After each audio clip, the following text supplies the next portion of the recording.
Bonjour à tous et bienvenue sur cette nouvelle session de notre émission en direct. Deux ou trois choses à vous dire.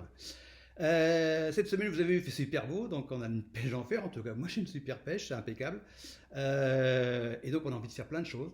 Et comme d'habitude, eh ben voilà, il y a eu plein de questions. Alors là, coucou à ceux qui nous rejoignent au fur et à mesure sur le direct. Et puis bonjour aussi donc à ceux qui nous suivront derrière dans le replay sur le groupe. Alors, tout de suite, la première question. Alors, vous allez voir, j'ai deux questions aujourd'hui qui se ressemblent beaucoup, enfin, qui se ressemblent beaucoup, qui sont à peu près dans la même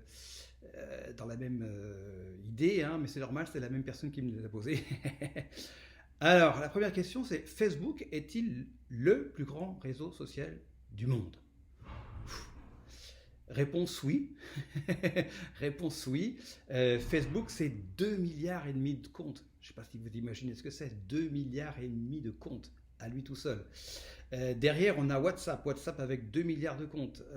Mais WhatsApp, c'est aussi la maison Facebook, il faut le savoir, hein. Derrière, on a YouTube. YouTube avec 2 milliards de comptes, petit peu moins de 2 milliards de comptes. YouTube, c'est la maison Google. Et puis derrière, on a Messenger. Messenger avec 1 milliard 3. Il faut savoir que Messenger, c'est aussi la maison Facebook, hein. Alors, Facebook, c'est le réseau social, comme on l'entend. WhatsApp, c'est de la messagerie avec de la vidéo, avec du partage, ainsi de suite.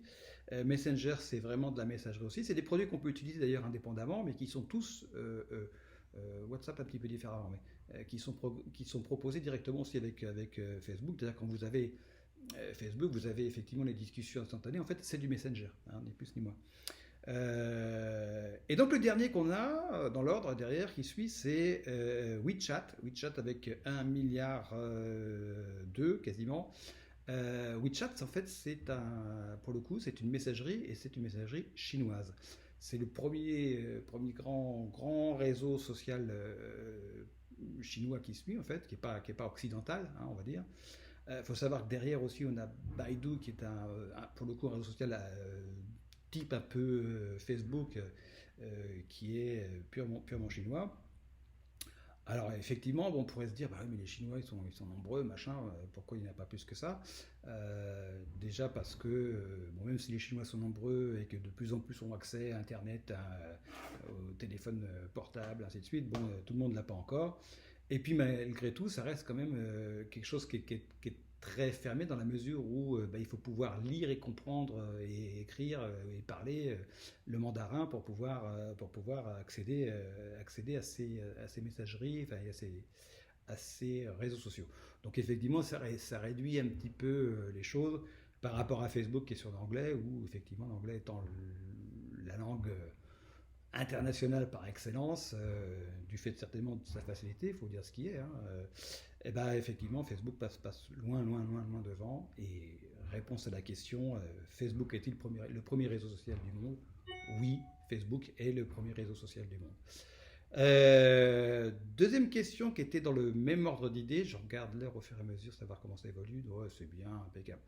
Euh, Qu'est-ce que c'est que les GAFA ou GAFAM? Alors, vous avez entendu les deux, hein, avec la fameuse taxe GAFA, ainsi de suite. Qu'est-ce que c'est que cette bébête là, ou ces bébêtes? GAFA, c'est un acronyme qui est fait avec les premières lettres de 3, voire de 4, voire de 5 sociétés. Donc vous avez le G pour Google, vous avez le A pour Apple, vous avez le F pour Facebook et vous avez le A pour Amazon. Et on y ajoute des fois le M pour Microsoft. En fait, les GAFA, ces GAFA ou GAFAM, ce sont ces 4, 5 plus gros intervenants, plus gros opérateurs sur Internet, ceux qui font le plus d'argent, ceux qui monopolisent le plus de choses et qui tiennent carrément les choses. Alors, pour expliquer ça, c'est pas seulement une question d'argent, hein, c'est pas seulement une question d'argent, mais si on prend le cas de Google, par exemple. Google, vous connaissez le moteur de recherche, Google. Oui, mais Google, c'est pas que Google. Google, c'est aussi YouTube. Google, c'est aussi Google Maps. Donc, effectivement, comment ça s'appelle ah, j'ai un trou. Le fait de pouvoir savoir à tout moment où vous êtes, comment ça se passe, la géolocalisation. Voilà, ça y est, ça me revient. C'est la géolocalisation. Google, c'est aussi Google Earth, pareil. Hein, en fait, c'est tout passage en image de ce qu'il y a. Google, ça peut être aussi Google Drive. Donc Google Drive, c'est effectivement par rapport à Internet, c'est le fait de louer de l'espace sur un ordinateur distant, sur un serveur distant, pour pouvoir héberger vos données. Ça peut être aussi Google, c'est aussi, il y a plein de produits, hein, Google. Hein. Ça peut être aussi Hangout, qui est un système qui est une application pour pouvoir faire de la réunion en ligne. Hein. Alors bien sûr, c'est moins connu que Zoom ou d'autres, ainsi de suite, mais ça existe, c'est là. Vous avez aussi sur Google des possibilités de faire des classes, vraiment de l'enseignement, hein, des classes virtuelles. Vous avez tout ce qu'on appelle la suite Google, c'est-à-dire effectivement les moyens de travailler avec Google pour faire des documents Word, PDF, Slides, ce que vous voulez, PowerPoint, ça ressemble aussi un peu à la suite. Voilà. Donc Google, c'est quand même vraiment tout un ensemble, c'est pas juste Google. Si vous prenez Apple derrière, Apple c'est pareil, Apple c'est pas juste les ordinateurs, c'est pas juste votre Macintosh, hein, c'est beaucoup plus que ça derrière, puisque vous avez de la musique, ils sont éditeurs de musique, hein, avec Apple, ça y est, pareil, ça m'en va. Euh, Ce qui serait l'équivalent de Spotify d'un autre côté, ainsi de suite, ça va me revenir, mais trop tard, bien sûr. Donc Apple, c'est aussi de la musique, Apple, c'est aussi de la vidéo, c'est aussi du film. En vidéo à la demande. Voilà, Apple c'est aussi de la location d'espace, hein, justement aussi, d'espace sur un serveur. Donc Apple, c'est pas juste un ordinateur, c'est beaucoup plus vaste que ça. Si vous prenez Facebook, bah, effectivement, c'est ce que vous connaissez de mieux, c'est-à-dire ce qu'on a là sous les yeux, donc un réseau social, mais derrière, c'est avec d'autres applications, Messenger, effectivement, WhatsApp, effectivement, Instagram, voilà, ça va beaucoup plus loin que ça. Et puis, Facebook essaie toujours plein de choses nouvelles derrière, ainsi de suite, puisque là, l'idée, c'est de... Ah oui, j'ai oublié pour Google, et c'est important aussi. Google, c'est aussi le paiement en ligne, avec PayPal. Hein, et ça, c'est très très important. Je veux dire, la plupart des transactions sur Internet se font grâce à PayPal. Paiement par carte bleue, mais vous ne pouvez pas donner votre carte comme ça directement. En fait, ça passe par un intermédiaire. Et cet intermédiaire, il n'y a pas que lui, mais il y a principalement PayPal. Et PayPal, c'est Google. Hein, voilà. Pourquoi je pense à ça? Parce qu'effectivement, sur Facebook, l'idée qu'il y a derrière aussi pour Facebook, c'est de réussir à avoir sa propre monnaie électronique, si vous voulez, pour avoir un moyen de paiement et en fait pour garder les gens. C'est l'idée en fait de chacun de ces grands groupes. L'idée c'est que chacun de ces grands groupes, c'est d'obtenir un internaute qui vient chez eux par n'importe quel biais en fait, et ensuite de le garder dans un vase clos où on va répondre à tous ses besoins le plus possible sans qu'ils sortent. Donc c'est pour ça que vous prenez Facebook par exemple, Facebook n'aime pas trop quand on met des vidéos qui viennent d'ailleurs. Il propose des vidéos, qu'on charge les vidéos sur son système en natif, ce qui s'appelle. Hein. Effectivement, à ce moment-là, les vidéos vont démarrer toutes seules, ça se passera mieux. Mais par contre, de l'extérieur, elles ne sont pas accessibles si vous n'êtes pas membre de Facebook. Ça va être la même chose pour Google avec YouTube. Voilà quoi. Et donc je disais, Facebook, pareil, est en train de travailler sur un système depuis un bout de temps. Hein. Libra, elle s'appelle, un système de monnaie électronique et de paiement électronique pour pouvoir garder les gens toujours dans le même système, et plus on va les garder, mieux ça sera. Ceux qui sont très forts là-dessus, effectivement, et c'est là que c'est intéressant et que c'est là que l'histoire de savoir si un jour peut-être Internet sera chinois ou pas, ce sont les Chinois. Les Chinois, contrairement à... Là on a plusieurs groupes, si vous voulez, qui travaillent les uns contre les autres en cherchant à prendre des parts de marché, ainsi de suite. En Chine, le marché est beaucoup plus restreint, enfin en tout cas les opérateurs sont beaucoup plus restreints. Et dès le départ, en fait, ça a été l'idée de pouvoir garder les gens dans un système qui ne bouge plus. Les principaux acteurs que sont donc WeChat et Tencent, qui est un autre intervenant, et puis Baidu, appartiennent tous plus ou moins à la même personne. C'est John Ma qui a fait Alibaba. Alibaba, c'est ni plus ni moins que l'Amazon Amazon. Je vais revenir à Amazon après d'ailleurs. L'Amazon chinois. Et dès le départ, en fait, il y avait tout était dedans, quoi. Le moyen de paiement, la reconnaissance faciale pour le fait, pour pouvoir faciliter les choses, la géolocalisation, enfin tout ça était dedans, le fait d'échanger des messages, tout ça est dans le même bloc compact. Donc quand vous rentrez dans le système derrière, vous avez tout à disposition, vous ne quittez plus votre, quand vous êtes sur Internet, vous êtes dans votre réseau social favori, entre guillemets, et vous avez tout l'environnement qui va avec. Ça, c'est déjà, là-dessus, les Chinois sont très, très, très en avance par rapport à nous là-dessus. Que ça soit bien ou mal, dangereux ou pas, j'ai pas, enfin, si, j'ai un avis, mais on peut en discuter, on va dire, ainsi de suite, et puis c'est surtout l'avenir qui nous montrera ce qui va ou ce qui ne va pas. C'est vrai que les Chinois, par rapport à ça, ont plus cet esprit communautaire que nous, qui sommes très, très indépendants, ainsi de suite. Donc c'est peut-être pour ça aussi les limites, il faudra voir.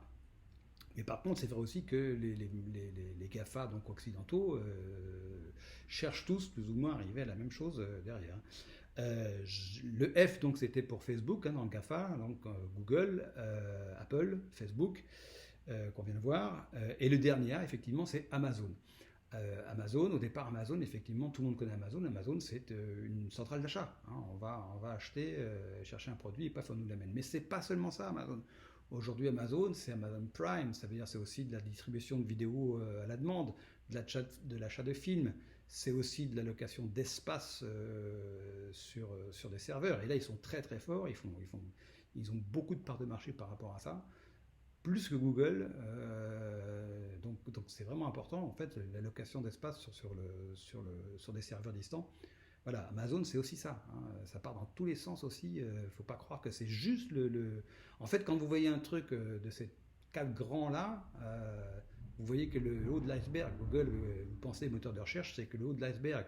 Apple, vous pensez Mac ou le téléphone, c'est que le haut de l'iceberg, il y a plein de trucs derrière. Pareil pour Facebook et pareil donc pour Amazon. Et le M, donc, si on fait GAFAM, c'est pour Microsoft. Alors Microsoft, effectivement, c'est en fait un créateur, au même titre qu'Apple, un créateur de systèmes d'exploitation et donc d'ordinateurs. Et on pourrait se dire, bah voilà, c'est que ça, ils font des ordinateurs, c'est bien, mais on n'entend pas. Mais non, c'est pas tout à fait ça, parce que Microsoft, c'est aussi donc c'est Windows, bien sûr, l'exploitation, mais c'est aussi, par exemple, toute la suite Adobe qui va derrière, donc avec toutes les explications, avec tout ce qui est PowerPoint, patati, patata, ainsi de suite, tout ce qui est Word, tout ce qui est ainsi de suite. C'est aussi des réunions en ligne avec Teams, l'équipe, enfin, on va parler à peu près pour que les gens comprennent, c'est du Zoom spécial intégré à Microsoft avec Teams, donc c'est aussi et là encore de la location d'espace sur des serveurs. Voilà, c'est Microsoft, c'est beaucoup plus ce qu'on pourrait croire, c'est pas seulement un vendeur d'ordinateurs. Et en fait, quand vous voyez bien, chacun, alors avec une spécialité au départ, en fait, mais essaie après de bloquer, d'avoir à peu près tous les mêmes outils, si vous voulez, mais c'est parce que ça correspond vraiment à un besoin, de cas ce qu'utilisent les internautes.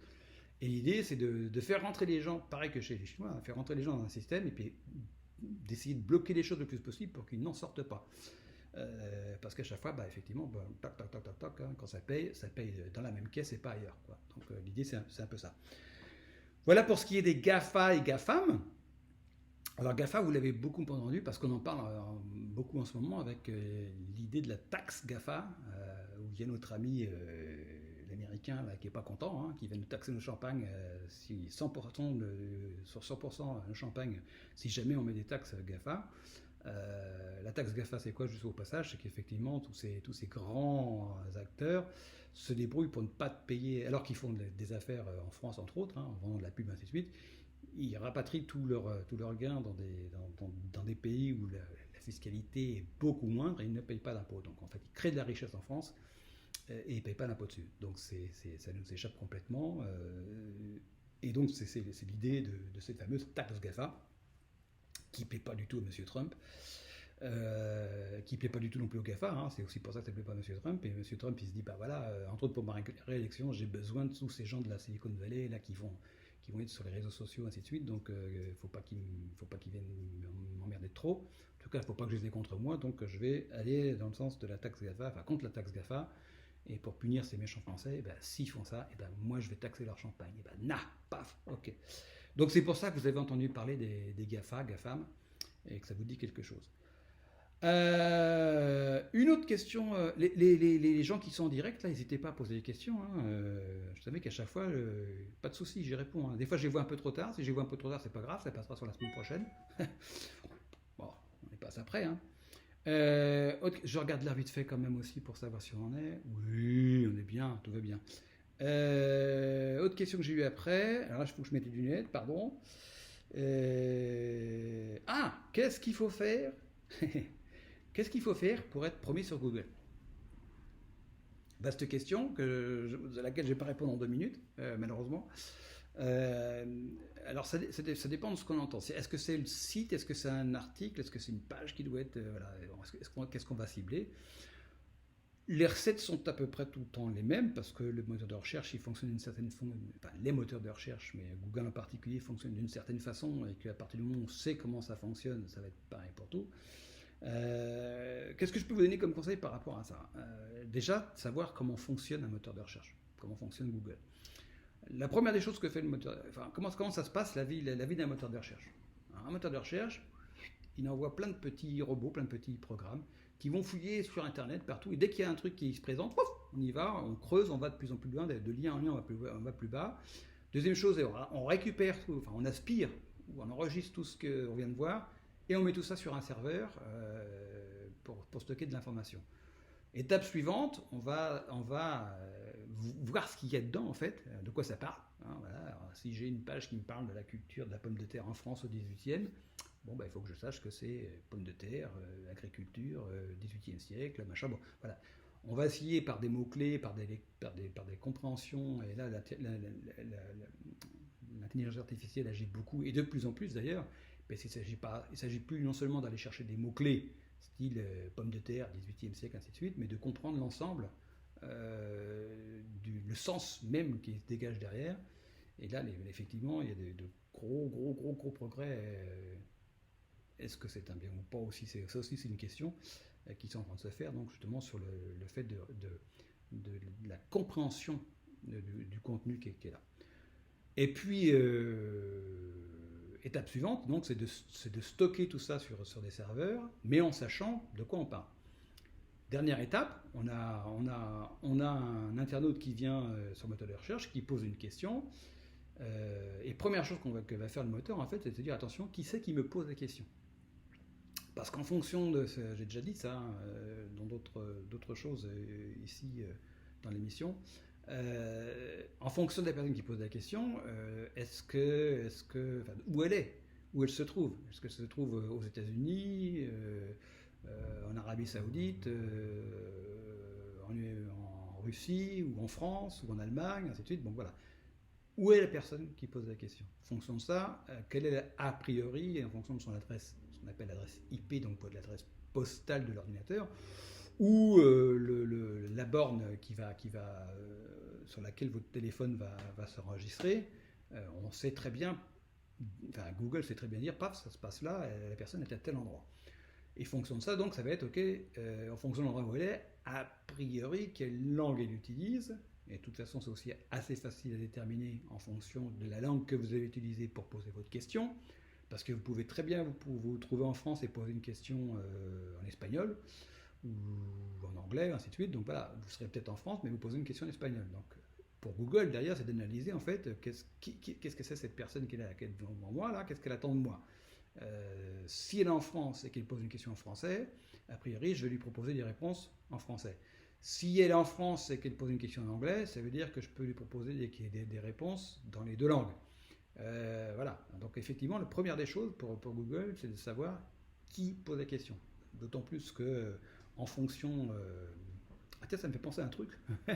Je reviens 2 secondes en arrière là. Pour ceux qui n'ont pas suivi ou qui arrivent juste maintenant dans le truc, Google, c'est aussi de la messagerie mail. Hein, Gmail, c'est Google. Hein, voilà. Donc pour vous dire l'immensité du truc et vraiment de ce que ça regroupe comme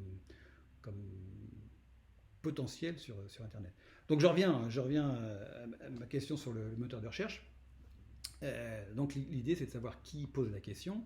Et justement, en fonction aussi de comment la personne est loguée, il est fort possible qu'elle soit sur Internet via Chrome par exemple, donc qu'elle soit loguée avec un compte Gmail, pour le coup, c'est pour ça que ça m'a fait penser à ça. Et donc ce compte Gmail, ce profil Gmail, il a déjà des caractéristiques. On sait ce qu'il va visiter, on sait ce qui l'intéresse, patati patata. Et fonction de ça, effectivement, la réponse qui va être proposée par le moteur de recherche ne sera pas la même. Elle sera beaucoup plus précise pour essayer de répondre le plus précisément possible à la personne qui pose la question. Le travail de Google, c'est de donner la réponse la plus pertinente possible à la personne qui pose la question. Et l'idée, c'est de la garder le plus longtemps possible quand même sur le moteur de recherche pour qu'on puisse lui afficher la pub, vendre la pub à côté, qu'éventuellement il est cliqué, que ceci, que cela. Bon voilà, c'est ça le but du jeu. Toujours encore une fois, hein, l'idée c'est d'attirer quelqu'un pour tous ces gens-là, hein, tous ces opérateurs sur Internet. L'idée c'est d'attirer les gens chez eux, et une fois qu'ils sont chez eux, moins ils sortent, plus on les garde à l'interne, mieux c'est. Donc pour ça, il faut leur donner ce qu'ils ont envie. Hein, voilà. Donc effectivement, Google derrière va dire ok, bah, je sais qui c'est qui pose la question, il m'a posé tel type de question, donc j'analyse quelle est la question, et en fonction de ça par rapport à tout ce que j'ai enregistré derrière, ainsi de suite, je vais sortir une liste de réponses potentielles, avec de plus en plus maintenant en fait. Alors il y a même un autre argument aussi qui pose la question, c'est avec quel appareil il me pose la question. Est-ce qu'il me pose la question depuis un ordinateur ou est-ce qu'il me pose la question depuis un téléphone? Parce que c'est pas la même chose. Le contenu ne sera pas tout à fait la même chose, la façon de l'utiliser ne sera pas la même. Donc effectivement, tout ça c'est important. Et on sait depuis maintenant 2 ans à peu près, enfin un peu moins de 2 ans, Google oriente toutes ces recherches et tous ces résultats de recherche en fait par rapport au téléphone, puisque la plupart, c'est 80% des gens hein, qui accèdent sur Internet et qui utilisent Internet depuis leur téléphone portable. Donc ça aussi c'est important. Et donc pour les gens qui veulent créer du contenu qui va être répertorié et le mieux placé possible par Google, toutes ces choses-là sont importantes. Hein. Donc il faut savoir que pour le moteur de recherche de Google, il y a 200 critères différents qui rentrent dans l'appréciation d'un contenu qui va être enregistré derrière et noté pour pouvoir être redonné comme élément de réponse.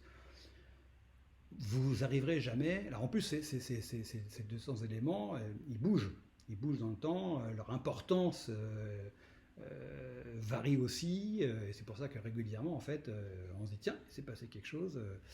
On n'a pas du tout avec les mêmes requêtes, c'est-à-dire les mêmes questions, on n'a pas du tout les mêmes éléments qui arrivent derrière. Qu'est-ce qui s'est passé? Pourquoi? Et quand on va gratter un petit peu, effectivement, on se rend compte que la façon dont Google prépare ses réponses, en fait, a changé. Mais donc, effectivement, tous ces éléments varient en importance et dans le temps.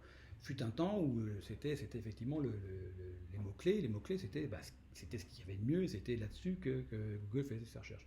Aujourd'hui, il y a plein d'éléments, notamment du fait de l'arrivée des recherches par téléphone.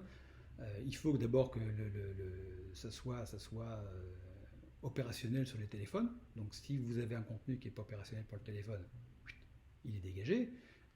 Il faut que ça soit sécurisé, parce que le gros problème de la liaison Internet par téléphone, c'est qu'elle n'est absolument pas protégée, donc n'importe qui peut se brancher dessus. Donc pour Google, c'est pas très pertinent justement d'envoyer la personne qui lui pose la question sur un site qui risque de lui pirater son téléphone. Quoi. Donc là-dessus, pareil, si le site n'est pas sécurisé avec un SSL, ce qu'on appelle un certificat SSL, donc le HTTPS. Excusez-moi, c'est le direct live, là j'ai mon ordi qui m'a enlevé ce que je faisais, donc vous ne me voyez plus, ce qui est gênant. Donc si effectivement vous n'avez pas une liaison sécurisée, donc SSL, le HTTPS, eh ben, Google n'aime pas non plus, parce que ça prend un risque, donc il vous dégage et tout de suite. Mais voilà, il y a plein comme ça de critères, hein. Donc après, effectivement, vous avez le temps de chargement, pareil, c'est super important, parce que ben, on a des forfaits, on a non seulement des forfaits qui permettent, dans le téléphone en tout cas, de ne charger qu'un nombre limité de potentiel de données par mois.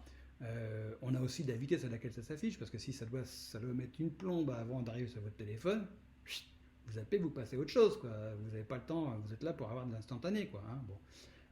C'est pareil après dans le contenu, est-ce que c'est que du texte, est-ce qu'il y a de la vidéo, parce qu'on sait très bien, Google sait très bien que la vidéo elle a tendance à être vue et à être partagée, donc ils aiment bien ça, même si la vidéo par ailleurs, ah bah, ça prend de la bande passante, c'est ainsi de suite, voilà. Donc il y a un savant calcul justement qui est fait pour donner la réponse la plus pertinente. Donc du côté de ceux qui font du contenu, bah, il faut essayer de jouer avec tout ça.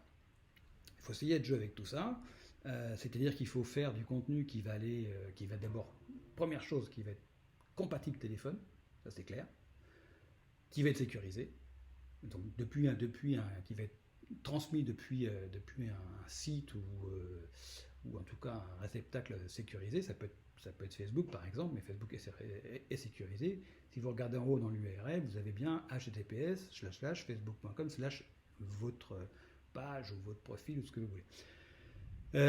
Il faut du contenu qui soit pas lourd à charger, que les images soient pas énormes, qu'elles soient préparées pour le téléphone, voilà. Il y a toutes ces choses-là. Après, et puis il y a aussi la qualité de ce que vous allez sortir, hein. Si vous parlez effectivement si vous voulez parler de la culture de la pomme de terre au 18e, il faut que très vite Google sache de quoi on parle. Donc effectivement les trucs, c'est ce que je disais à propos des .fr ou des .com. Là aussi, pour revenir dessus, quelqu'un qui est en France, Google va lui servir plutôt un contenu qui vient d'un .fr plutôt que d'un .com. Pourquoi ? Parce qu'un .com, par définition pour Google, c'est un site marchand, donc il va vendre quelque chose et qui est en anglais, donc a priori qui ne répond pas en français. Et quand vous avez un .fr, c'est que c'est un site qui parle le français, donc a priori qui s'exprime en français. Donc ça veut dire que ça répondra plus facilement à la question que lui pose l'internaute. Donc voilà, ça commence déjà comme ça. Voilà, il y a tout un tas de petites choses qui font que on peut, une fois qu'on sait jouer avec, améliorer ce qu'on appelle son référencement, son SEO, donc le Search Engine Optimization en anglais, hein, donc l'optimisation pour les moteurs de recherche, et ça passe par tous ces critères-là. Voilà. Donc c'est assez difficile en quelques secondes de vous donner ça, mais sachez que principalement, voilà, maintenant depuis 2 ans, Google est complètement arrivé sur le téléphone, donc il faut globalement que votre contenu soit orienté aussi, préparé pour le téléphone. Même si vous l'avez sur un site internet normal, il faut que tout ça soit préparé dans le cadre du téléphone, pensé pour le téléphone. Faut que ça soit aussi pensé pour pas être lourd, donc faut que ça soit pensé pour pouvoir accéder vite. Faut que ça soit pensé pour des gens qui effectivement ont tendance à zapper, à consommer de l'information. Donc en fait, dans les toutes premières secondes, hop, ça apparaît dans le moteur de recherche, je clique dessus, je regarde. En quelques secondes, ça me plaît pas, je vais lire ou je vais pas lire. Effectivement, s'il y a un long texte, machin, ainsi de suite, les gens vont pas lire. S'il y a une vidéo, je vais passer la vidéo, mais je vais pas la lire complètement. Je vais la lire 30 secondes, 1 minute, pour me faire une idée, machin. Si ça me plaît, je vais continuer, sinon, hop, je passe. Vous voyez ? Donc tout ça, c'est important, c'est super important. Ça fait partie des choses qu'on doit mettre en place pour optimiser ce référencement. Puis il y a encore d'autres choses qui arrivent derrière, puisque de plus en plus, on arrive sur ce qu'on appelle le zéro clic. Puisqu'au départ, on se battait dans Google pour être dans les 10 premiers, c'est-à-dire sur la première page. Hein. Si vous n'étiez pas sur la première page, les gens n'allaient pas chercher derrière, donc vous n'existiez pas. On se battait après pour être le plus près possible de la position numéro 1, cette première position qui est la meilleure, puisque c'est la première qui tombe, donc on clique dessus. Alors, sauf qu'effectivement, aujourd'hui, il y a des annonces. Hein, alors, ça, c'est important aussi, parce que les annonces, ça n'existe, où c'est marqué clairement que c'est une annonce, donc de la publicité, ça n'existe qu'en France et dans certains pays européens. La plupart des pays, aux États-Unis par exemple, en fait, on ne sait pas que c'est une annonce. Donc effectivement, vous payez, vous êtes en première place. Bon, les gens ne sont pas fous non plus. Et en tout cas, dans ces pays comme le nôtre, où c'est marqué annonce en gros, les gens savent que c'est de la pub, donc ils ont tendance à ne pas regarder. Ils vont directement descendre ce qu'on appelle au résultat naturel, c'est-à-dire les premiers qui sortent sans être de la pub. Mais avant ça, donc c'était ce qui se passait jusqu'à présent, mais avant ça, maintenant, de plus en plus, vous avez ce qu'on appelle de contenu riche. Donc c'est-à-dire que ce sont des possibilités pour améliorer les choses, pour que Google sache à l'avance ce qu'il y a dans votre article ou dans votre publication, quelle qu'elle soit. Et en fait, si vous avez déjà vu ça, en fait, vous posez une question et puis tout en haut, il y a carrément la réponse à une question. Voilà, vous avez, je sais pas moi, on vous pose la question à quelle heure vont se coucher les Anglais, et puis pouf, vous avez un truc, voilà, tac, tac, tac, tac, tac. Ça sort dès le premier. Puis ensuite, vous avez effectivement les résultats de recherche payants ou naturels. En fait, cette partie qui est en haut là, c'est parce que c'est une façon de présenter l'information et d'encoder l'information en amont si vous voulez, pour que Google sache ce qu'il y a dedans. Et on peut très bien y mettre non seulement du texte, des mots-clés, effectivement aussi, mais aussi une image, un lien pour une vidéo, pourquoi pas, ainsi de suite. Tout ça peut être fait avant, par différents biais d'encodage. Je ne vais pas m'éterniser là-dessus pour l'instant. Mais effectivement, ça prend de plus en plus d'importance parce que, pareil, les internautes, encore une fois, ils sont sur leur téléphone, ils ne sont pas patients, ils zappent, ainsi de suite. Et donc, en fait, c'est clic zéro. C'est-à-dire qu'on ne va même plus chercher derrière. On se contente de lire l'information que Google nous annonce en front, comme ça, paf, en nous disant, voilà, les Anglais, si vous posez la question à quelle heure se couchent les Anglais, en général, et vous allez lire, les Anglais se couchent en moyenne tous à 10h30 le soir, j'ai une connerie, mais à 10h30 le soir, et c'est un article qui vient je sais pas moi, du Times ou quelque chose comme ça, qui a fait un article là-dessus. Et donc vous n'allez même pas voir ce qu'il y a en dessous. Vous vous contentez de lire l'information que Google vous donne tout cuit en fait. C'est ça. Donc il n'y a même plus de clics. Et ça, c'est la grande tendance aujourd'hui par rapport au moteur de recherche et par rapport donc à l'optimisation, enfin les essais d'optimisation pour les moteurs de recherche, c'est d'aller vers ça, ce qu'on appelle la hiérarchie de l'information, pour pouvoir effectivement essayer. Alors c'est très compliqué aussi parce que ça veut dire que vous êtes obligé de choisir. Déjà, il y a certaines obligations techniques. Il y a des catégories, il faudra choisir une catégorie, ainsi de suite. Et effectivement, de ce fait-là, vous allez catégoriser votre information, ce que vous produisez, dans une certaine voie, une certaine petite case. Bon, ça veut dire que vous pourrez peut-être bon ou très bon, même, donc de sortir, effectivement, d'être le premier qui est là, qui est affiché par Google, sur une question précise et un truc précis. Si ça déborde un petit peu, vous ne serez plus dedans, vous n'avez plus l'information qui va bien parce qu'elle n'a pas été codée pour ça, donc on va se rabattre sur votre page telle qu'elle est, et effectivement vous serez un peu moins bon. Alors voilà, après c'est tout, c'est là la difficulté en fait. Il faut vraiment aller chercher, qu'est-ce qu'on cible, qu'on veut, ainsi de suite. Donc ça revient toujours au même. L'idée en fait, quand vous faites quelque chose sur Internet, l'idée de base, c'est toujours la même chose, c'est qui sont vos clients, qu'est-ce qu'ils attendent de vous, quels problèmes ils ont et comment vous allez y répondre. Voilà. Et si ça c'est bien fait, effectivement derrière on va pouvoir aller sur ce genre de choses. Donc voilà pour ce qui est le fait de comment être premier sur Google, mais c'est vraiment un vaste chose. On pourrait rester 3 jours complets, même plus. Donc voilà, en quelques minutes, comment on peut un peu débroussailler les choses. Quelle heure il est ? On est déjà dépassé. Normalement, j'ai encore 2 questions derrière. Bon, écoutez, c'est pas grave. La question que j'avais, c'est comment gérer ces réseaux.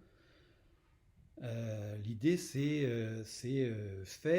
réaliser, programmer et réutiliser. Écoutez, c'est une question à part entière qu'on verra la semaine prochaine. Une bonne question. Et puis j'en ai une autre laquelle je vais répondre quand même là tout de suite aujourd'hui. Qui était comment gérer les avis négatifs. Alors ça, c'est un gros problème pour beaucoup de gens qui sont notamment artisans ou commerçants, que ce soit sur My Business, Google My Business, que ce soit sur les différentes applications de restauration, choses comme ça, lafourchette.com ou d'autres, TripAdvisor et ainsi de suite.